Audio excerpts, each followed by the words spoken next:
juste après cette première émission des dialogues stratégiques présentée par Véronique Angers. Je suis donc avec Philippe de Sertine. Philippe, merci.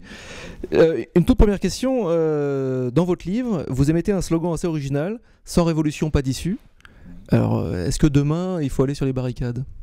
Non, quand on dit révolution, c'est pas forcément sur les barricades, mais ça veut dire quand même qu'on est dans un mouvement où on ne doit pas être patient, on ne doit pas être, on va dire, nonchalant par rapport à ce qui va se passer.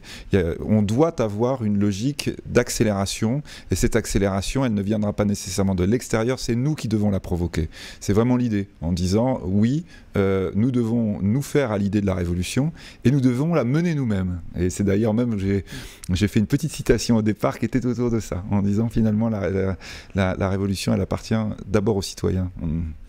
Pourquoi y a-t-il autant de complexité à admettre le changement ? Et notamment, on a l'impression qu'en France, c'est beaucoup plus compliqué qu'ailleurs.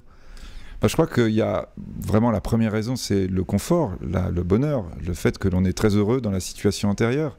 Et c'est vrai que le changement, pour qu'il soit complet, eh bien, il faut que tout le monde s'y mette. Alors les gens qui sont malheureux peuvent avoir tendance évidemment à demander un changement plus rapide. La grande majorité en France des gens qui sont heureux ont tendance à hésiter devant l'inconnu, parce que le changement, la modification, c'est aussi avoir brusquement ces repères qui changent. Donc ça veut dire évidemment quelque chose qui n'est pas confortable. Alors je crois que oui, il y a cette idée-là d'abord que lorsque l'on quitte un horizon qui était imparfait mais qui finalement quand même apportait beaucoup de satisfaction, il est compliqué de se dire que cet environnement de nous-mêmes, il va falloir l'abandonner. Après, je pense que la France est un pays dans lequel justement la réflexion par rapport au futur, la réflexion par rapport à la modification se heurte à un certain nombre de ce qui fait nos forces, c'est-à-dire le fait que nous sommes un vieux pays avec beaucoup de choses qui sont établies depuis très longtemps, mais qui signifient aussi que ce sont des choses plus difficiles à changer. Et donc je crois, oui, la France est un pays riche, c'est un des pays les plus riches de la planète, c'est un pays ancien avec des structures très fortes, et donc tout ça sont des raisons pour lesquelles le changement est compliqué. Et comment redonner le goût du travail? Je me souviens un jour à Smith Lafitte, vous avez parlé de ces jeunes qui avaient des modèles devant eux, des modèles de stress, des modèles de le travail c'est pas terrible, de le lundi je vais comme un lundi, le vendredi chouette parce que c'est le week-end.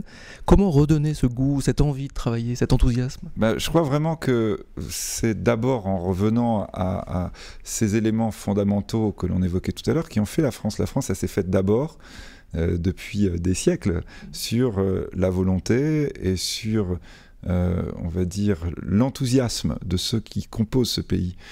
L'enthousiasme, c'est ça qui est absolument essentiel. Alors comment faire pour qu'il revienne?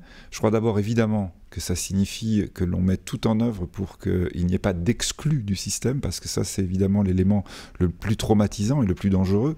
À partir du moment où vous avez peur d'être en dehors, évidemment vous allez avoir un stress négatif dès le départ. Donc ça c'est absolument fondamental, et c'est bien sûr des valeurs là que la France essaie de promouvoir depuis toujours.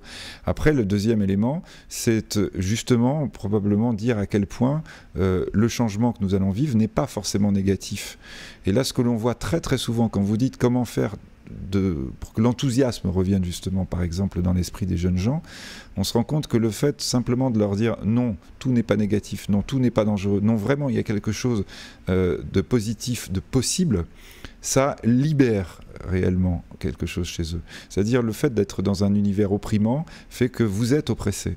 À partir du moment où tout d'un coup on vous dit oui c'est possible, qu'il y ait une lumière au bout du tunnel, brusquement on peut avoir du coup une pensée positive. Et donc je crois que c'est aussi une attitude. Et l'attitude c'est vraiment, et la psychologie est probablement le premier ressort sur lequel on doit s'appuyer. Alors ça ne suffit pas, et il n'y a pas que ça. Et il est évident que la structure que l'on doit avoir autour de soi doit favoriser ce genre d'approche, mais néanmoins je crois que l'approche psychologique et l'approche positive est absolument essentielle. C'est la raison pour laquelle toute la communication possible, y compris par les moyens que nous utilisons ce soir, est absolument fondamentale pour probablement envisager le bout du tunnel. Philippe, merci beaucoup et à très bientôt. Au revoir.